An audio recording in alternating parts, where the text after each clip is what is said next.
Hello friends, in this session we will talk about the bond duration. So what is bond duration? Bond duration is the sensitivity of the bond's price to yield to maturity. This is a very simple discussion. We will try to keep it as short as possible. In this discussion, we will primarily talk about the three types of duration, three durations: Macaulay duration, modified duration, and the effective duration. Macaulay duration and modified duration are the yield durations, and effective duration is the curve duration. So we have two types of duration: yield duration and the curve duration. We will discuss Macaulay's duration in depth and then the modified duration calculation, because it depends upon the Macaulay's duration. So you will get the Macaulay's duration and then we will calculate the modified duration. I will also tell you what type of duration we are calculating for the exam purpose, specifically for the FRM and the CFA exams. And for the CA exams, if you are in the CA final studying SFM, Strategic Financial Management, you also need to know like all three durations. For FRM CFA, only one duration is important. For CA exam, all three are important. Okay, so let's start with the first, the duration, bond duration. So this is very short introduction of the bond duration. The bond duration measures the sensitivity of the bond to yield to maturity change, as we discussed. Then the Macaulay's duration. Macaulay's duration is measured in years. Remember this, Macaulay's duration is mentioned in years. It is time to recover the price of the bond. Based on the present value of the cash flow, how much time you need to recover that particular price is specified by this particular measure, which is the Macaulay's duration. One important point, this statistics is not very useful. Okay, so in real life, you will not be using Macaulay's duration. So we will mainly rely on modified duration and the effective duration. Modified duration is most important. It is required for the FRM and the CFA exam. So duration we are calculating in the exam is modified duration, and modified duration can be calculated using, if you connect it with the Macaulay's duration, then we calculate it using the Macaulay's duration divided by 1 plus YTM, yield to maturity. So it provides the percentage. Remember this, modified duration provides the percentage change in the bond's price for 1% change in YTM. That is 100 basis points. Everything will be discussed in detail in the coming slides. This is approximation. Due to convexity, effect is not captured and only linear movement is captured in the duration. So in this discussion, I'm specifically ignoring the convexity discussion because I wanted to keep the focus on three durations. Okay, so we'll start with the first and then there is the effective duration. So we'll first start with the Macaulay's duration. Now see here, this is the calculation of the Macaulay's duration. For the Macaulay's duration, I took the illustration where we have time period. Time period is one, that is a maturity, time to maturity. This is 10 years. And in 10 years, we have all the periods 1, 2, 3, 4, 5, 6, 7, 8, and 9 and 10. For this, we have term structure, that is the interest rates. So interest rates are different. I took the upward sloping term structure. So it starts with the 4.2% and ends at the 6%. And then we have the bonds cash flows. So 7 every year. So this is the annual. So every year $7, rupees, whatever you want to take. 7 as in the cash flow and 107 at the maturity. This is very simple. This is the given information. Now what we are supposed to calculate here. So first we need to calculate, for the calculation of the Macaulay's duration, we need to calculate the present value factor, because we want the present value of the cash flows, and using the same present value of the cash flow, we will also calculate the price of the bond. Okay. So first it is the present value of the cash flow. So what formula we are using here? We are using 1 divided by 1 plus rate to the power n. N is the time period. So for any discount factor, simply take, say, for 7th year. So we are using 1 divided by 1 plus 0.054 to the power 7, and you will get the answer. So using this particular formula for every year, we are calculating discount factors or the present value factors. So these are your present value factors. Okay. Then we have present value of the cash flow. For the calculation of the present value of the cash flow, it is very simple. Simply multiply PVF, present value factor, multiplied by the cash flows. So you have cash flow here, you have factor here. Simply do the multiplication, you will get the present value of that particular cash flow. So if you take this particular time period and say this is 10th year, so if you multiply present value factor with the cash flow, you will get price at this particular point. Very simple. And if you do the total, if you do the summation of all the present value of the cash flows, we all know what do we get? We get the bond price. So I'm expecting or assuming here that you already know the bond price calculation. So this discussion, I just give you the overview because it was possible for me to calculate the bond price with the given information, but it is assumed that you already know how to calculate the bond price, how to calculate the yield to maturity. Now we have yield to maturity. For the yield to maturity calculation, this is, in current example, we have 5.78%. Again, this is the approximation. If you want to do this particular calculation, you can simply use the your TI-BI2 plus calculator. Again, what you are supposed to do here is, for the calculation of the yield to maturity, very simple. Enter the present value given here, 109. Your coupon will be, or PMT will be 7. FP will be 100 and N will be equal to 10. And then simply CPT and I by Y, and you will get the YTM. If you have any confusion or if you are unable to understand how to calculate the YTM, just comment on this video. I will upload the next video on the YTM if you want to know how to calculate the YTM using the TI-BI2 plus calculator.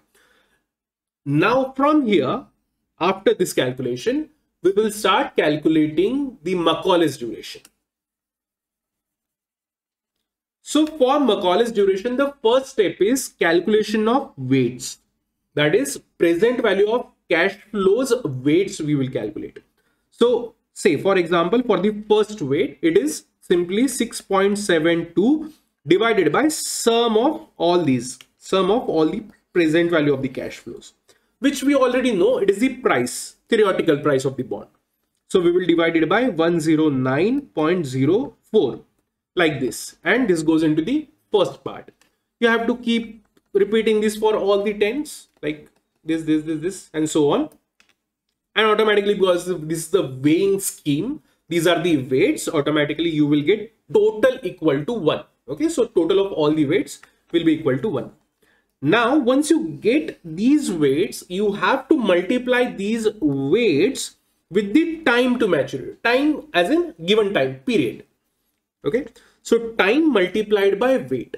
So when you multiply time with the weight, so in first illustration you are getting time multiplied by weight, which is 0.06, and then you have to keep multiplying it. For the last, it is 0.54793 and so on, all the decimals multiplied by 10, and your result is 5.48.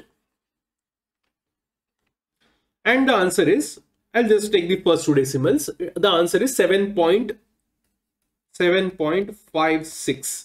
Okay, remember this, because this is the Macaulay's duration, the answer is in years. Okay, now this particular scheme is designed, or this particular statistics is designed by the Frederick Macaulay to give you or to provide you the information of in how much time you are able to recover your money which you are investing for purchasing of the bond. Okay, so it is based on the present value of the cash flow. Now the practical use or real life use of this particular Macaulay's duration is not that widespread, or even not even used in general. Okay, so Macaulay's duration is not used in real life, or not to that extent. Okay, so even if someone wants to use it, you can use it, but there is no practical utility to it. Okay, instead of saying use, we can say utility. So there is no utility.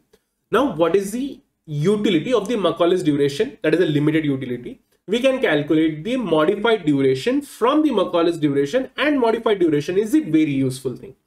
Okay, so modified duration.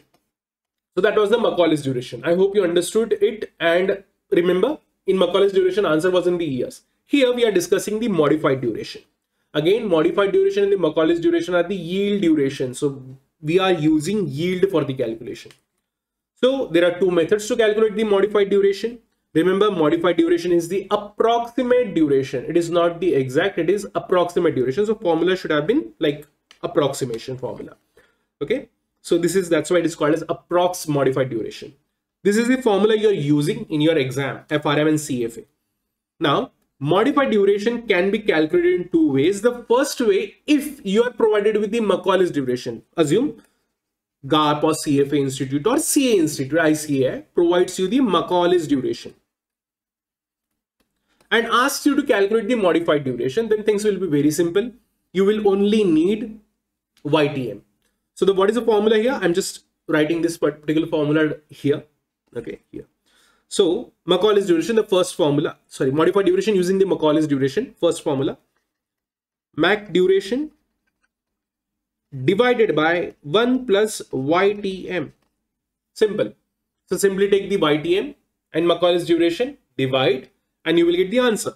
In our case, because our modified duration was, Macaulay's duration was 7.57 divided by 1 plus yield was 5.7%, 0.057. Okay, and your answer is 7.16. So it is adjusted for the time. Now remember, this particular modified duration is in the percentage and have some utility. Utility is, it tells you, this particular modified duration tells you the percentage change in the bond price. Remember, it tells you the percentage change in bond price with respect to 1% change in yield. 1% change in yield to maturity. If your maturity, yield to maturity changes by 1%, what percentage change will be there in your bonds price? So this is the information provided by the modified duration. So again, once you know the modified duration, we can use it in all the practical applications like the hedging purpose. So we can definitely use it in the hedging purpose, which you already know. Okay, again, if you don't know, just comment on the video and I will tell you, I will give the video on the hedging using the duration. Now, our answer is 7.16%. But this is not the formula. If you are from the FRM, the CFA curriculum, this is not the formula which you are using in your curriculum. Okay, so your formula is, because CFA and FRM Institute knows that Macaulay's duration is not that useful, so they are providing you the alternate formula. Also, you can think from this particular perspective, like, see, your duration tells you what is the percentage change in your bond price with respect to 1% change in your yield, right? That is 100 basis point. If you know this, if you change your yield, because you have TI-BA2 plus calculator, and you can simply change the yield. If you change your yield by 1%, what will be the change in the, what is the change in the bond price? We can directly measure it. And that's why we have direct formula. This is not a different formula. This is the indirect method. So in previous case, we calculated the duration, and duration was, again, we all know what was it, the measure or sensitivity of the bond. Here we are using that information because we know it is a sensitivity, meaning if you change the yield, automatically you should get two prices. And then this is your formula. The formula is present value or the bonds price minus bond price plus, that is, you have to give the shock, that is 1 basis point. You can give 1 basis point shock. So you have to give the 1 basis point shock. So 1 basis point below, 1 basis point above. In your TI-BA2 plus calculator, you have to do the simple thing. In your YTM, say, I'm taking the example, say YTM is 6%. So change YTM to 5.99 and 6.01. First, use 5.99 YTM, calculate PV. This will be your PV minus, sorry, this will be your PV plus. And when you take 6.01, this will be your PV minus. Simply calculate the difference, whatever is the difference, divided by 2, divided by 0.01, that is a yield, and then PV. Okay, bonds PV. Simple.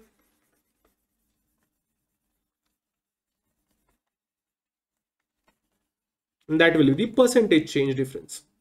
So because I used like a lot of approximation while calculation, so by using this formula, I got like 7.25. You have to do the proper calculation, you will get the actual answer. And we use this in the hedging purpose. So I hope this is clear. Again, this is the, here you have to use the calculator. If you don't know, just simply ask. I will provide you the video of how to do the calculation here. Now the effective duration. Remember, in modified duration and the Macaulay's duration, we used yield for the calculation.